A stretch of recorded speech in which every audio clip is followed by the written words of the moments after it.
हमने डिस्कस किया था और हमारा जो पॉइंट था उसके बारे में अगर चर्चाएं करें तो हमने जो लास्ट पॉइंट छोड़ा था वो था इंटेरोगेटिव सेंटेंसेस। मैंने बताया था गाइस कि बहुत इंपॉर्टेंट है इंटेरोगेटिव सेंटेंसेस के बारे में हमें जान लेना। और मैंने आपको बताया था कि इंटेरोगेटिव जो सेंटेंस होते हैं वो दो प्रकार के होते हैं। फर्स्ट ऑफ ऑल ये जान लेना बहुत जरूरी है क्योंकि आप लोग डायरेक्ट पढ़ने की कोशिश करते हैं, आफ्टर देन बहुत सारे मिस्टेक्स आप लोग कर देते हैं। तो आपको एक मैंने कहा था यस या नो टाइप, एक बार रिवाइज करवा देता हूं, आफ्टर देन आगे बढ़ेंगे। यस या नो टाइप और दूसरा था WH टाइप। मैंने आपको बताया था यस या नो टाइप सेंटेंसेस वो होते हैं जिनकी शुरुआत हाँ, इनकी जिनका जो जवाब होता है वो हाँ या ना में देना होता है, जिनकी शुरुआत क्या शब्द से होती है हिंदी में। और इंग्लिश में इनको बनाने के लिए हम लोग हेल्पिंग वर्ब काम में लेते हैं, राइट।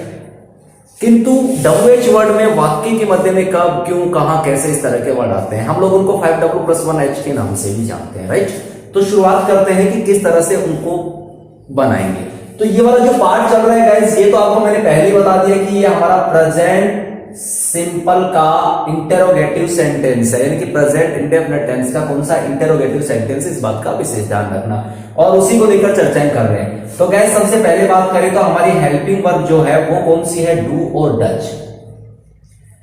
मैंने आपको एक बात कही है कि आपको एक विशेष बात का ध्यान रखने की आवश्यकता है और वो ये है कि हमेशा ध्यान रखें कि एक को याद कर लो दूसरा याद हो जाता है। तो ये डज का प्रयोग किसके साथ होगा, सिंगुलर सब्जेक्ट के साथ में। बस इसको याद कर लो।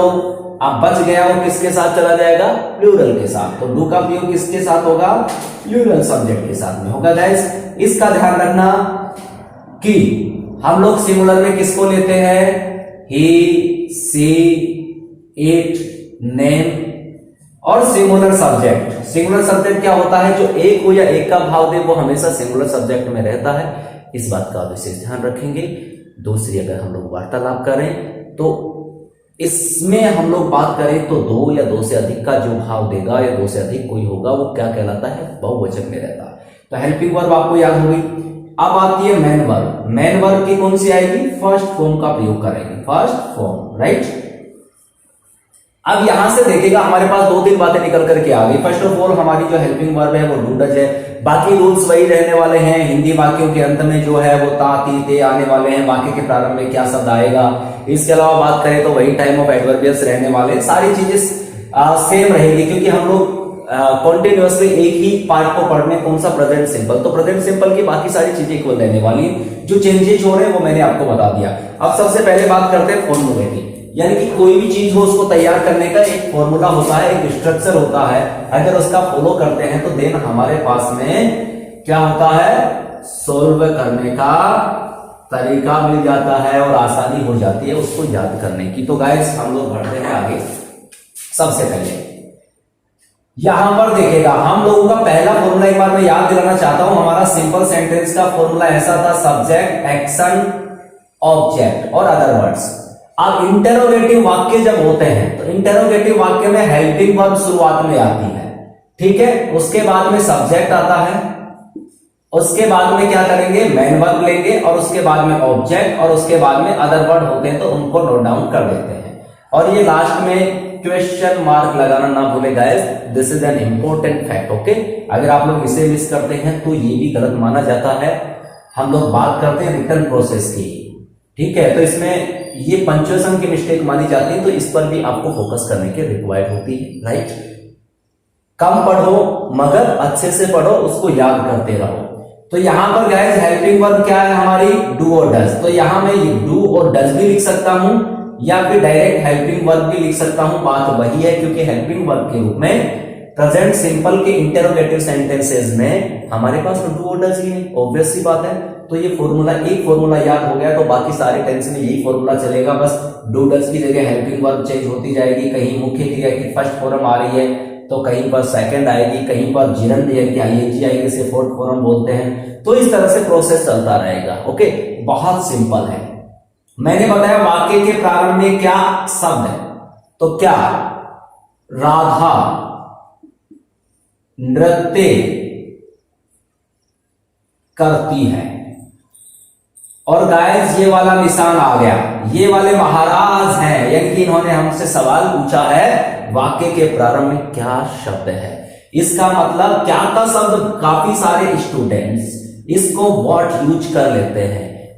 मेरे प्यारे बच्चों, ये सिर्फ इसलिए आया है कि ये इंटेरोगेटिव है, इसको पहचान बताने के लिए ये वर्ड जो है वो यूज हुआ है। बस इतना सा माइंड में सेट करके रखना है। अब एक बार इस वाक्य को देखते हैं। अगर इस वाक्य को यहां क्या वर्ड को हम भूल जाते हैं तो हमारा सेंटेंस रह जाता है राधा नृत्य करती है। ता है ती है प्रेजेंट सिंपल का है, ये हमारा सब्जेक्ट है, ये हमारा वर्ब हो गई और इसको हम लोग ऑब्जेक्ट के रूप में ले लेंगे। कई बार हम लोग नृत्य करना जो है डांस है उसको हम लोग दोनों रूपों में यूज कर सकते हैं, ठीक है, मगर हम लोग कंप्लीट प्रोसेस से सेंटेंस बनाते हैं। तो यहां पर राधा, राधा क्या है भाई, सिंगुलर सब्जेक्ट है। इट मीन सबसे पहले हम एक बार मैं इसको क्या को भूल जाता हूं तो मेरा वाक्य बनता है गाइस राधा इसको करना डज और नृत्य को डांस। सिंपल सेंटेंस ये बनता है। अगर मैं ये वाला बनाता हूं एमवी फर्स्ट वाला जिसमें अगर सिंगुलर सब्जेक्ट होता है तो ऐसे यस लगाते हैं, आपको बताया हुआ है। किंतु मेरे तो यहां पर क्या शब्द आया हुआ है, क्या शब्द है, क्या, तो क्या शब्द आया है तो राधा सिंगुलर है तो क्या लगाएंगे डज, और यहां पर जो ईएस है इसको हटा देंगे तो हमारा वाक्य बन गया डज राधा डू डांस। और आप ये भी कर सकते हैं डज राधा और नृत्य करना को एक रूप में ले सकते हैं तो हम लोग ये भी कर सकते हैं बोथ सेंटेंसेस आर करेक्ट। आप इस तरह से बनाएंगे तो भी राइट है और इस तरह से बनाएंगे तो भी राइट है। किंतु पैसिव वॉइस बनाते वक्त हमें सेंटेंस के स्ट्रक्चर की इस तरह से रिक्वायर्ड पड़ेगी जो नंबर 1 पे बनाया है, बाकी सेंटेंस दोनों करेक्ट है, राइट। यहां तक किसी को कोई डाउट है तो देखिएगा ये वाला वाक्य आपको समझ में आ गया, क्या राधा नृत्य करती है। मगर इसी सेंटेंस में छोटा सा मैं चेंजेस कर देता हूं और ये मैं क्या शब्द हटा देता हूं। देखिएगा बच्चों ध्यान से सुनना, बहुत ही इजी प्रोसेस है। एक बार माइंड में सेट हो गया तो ऐसा समझो मजा आ जाएगा। अब मैंने यहां से क्या शब्द हटा दिया येलो और मैंने ये कर दिया कि राधा नृत्य और यहां पर मैंने लिख दिया कहां करती है। अब मैंने वाक्य के मध्य में कहां लिखा तो वाक्य तो इंटेरोगेटिव ही होगा ना, कब क्यों कहां कैसे। अगर इनमें से किसी का भी यूज करेंगे तो इंटेरोगेटिव का ही पार्ट रहेगा, ध्यान रखना। सेम प्रोसेस है, कहां शब्द के लिए हमें क्या यूज करना पड़ेगा, वेहर। तो मैं क्या करूंगा, सबसे पहले किसको लूंगा, WH का फॉर्मूला ये होता है गाइस, ये जो अपना इंटेरोगेटिव है इसमें WH वर्ड और लगा देंगे। मैं यहां लिख देता हूं WH plus helping verb plus ये इस तरह के फॉर्मेट आ जाएंगे, यानी कि हेल्पिंग वर्ब के जस्ट पहले WH वर्ड और लगाना है। इतना सा माइंड में याद रखना है। अगर इंटेरोगेटिव में यस या नो टाइप आपको समझ में आ गया तो डैम श्योर आपको WH वाला तुरंत आ जाएगा। बिल्कुल भी माइंड को डाइवर्ट करने की आवश्यकता नहीं या कंफ्यूज में जाने की आवश्यकता नहीं, बहुत सिंपल प्रोसेस है। देखिएगा वेहर लगा दिया। अब देखो वाक्य इंटेरोगेटिव में तो हेल्पिंग वर्ब तो आएगी, तो डज और राधा आप डांस कर दीजिएगा या do dance, both are correct. आप देखिएगा मैंने क्या लगाया, बाकी ये तो सेम था ही, तो यस या नो टाइप जो सेंटेंस था वो ऐसे था ही। WH वाले में क्या वर्ड जोड़ा मैंने, WH वर्ड कनेक्ट किया है, सिर्फ और सिर्फ WH वर्ड कनेक्ट किया है।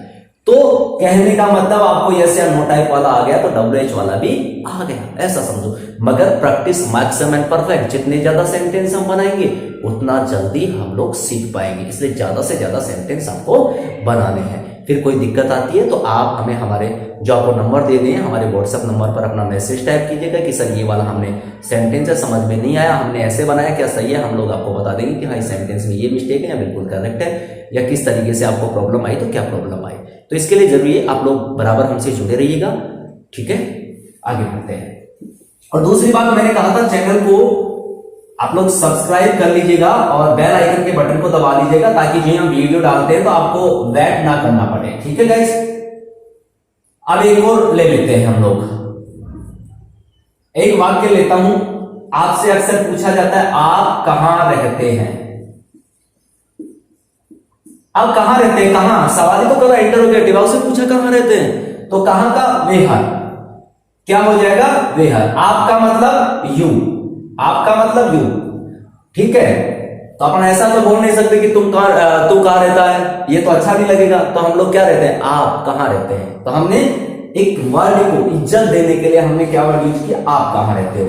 तो आप बोले तो यू किस में लिया था अपन ने, प्लूरल में। तो हमारे सबसे पहले फॉर्मूला लेंगे तो हम देखो, आप कह रहे थे यू, रहना को क्या बोलते हैं, लिव, मगर ये वेहर शब्द आएगा पहले, तो हमने शब्द लगाया वेहर। और WH वर्ड यानी कि इंट्रोगेटिव सेंटेंसेस की एक विशेषता होती है कि WH वर्ड के जस्ट पास में हेल्पिंग वर्ब आती है। क्या आता है, WH वर्ड के जस्ट पास में हेल्पिंग वर्ब आती है, दोनों साथ साथ रहते हैं, बड़ा रिश्ता है इनका आपसी, ठीक है। तो वेहर, अब वेहर के साथ डू और डज में से क्या लेंगे, सिंपल सी बात है, क्या ले लेंगे, क्योंकि WH plus helping verb plus इस तरह से फॉर्मेट चलेगा, तो क्या लेंगे, डू, वेहर डू यू, और रहना को क्या कहते हैं गाइस, लिव। तो वेहर do you live, so simple, आप कहां रहते हैं। तो वेहर कहां, डू, क्योंकि ये इंट्रोगेट, ये हेल्पिंग वर्ब साथ में आएगी, यू की वजह से डू आया। अगर यहाँ सी होता तो डज कर देते, ही होता तो डज कर देते, कोई नाम होता तो डज कर देते, तो सो सिंपल। तो वेहर डू यू लिव, बैठ गया दिमाग में। अगर ये वाक्य ऐसे होता,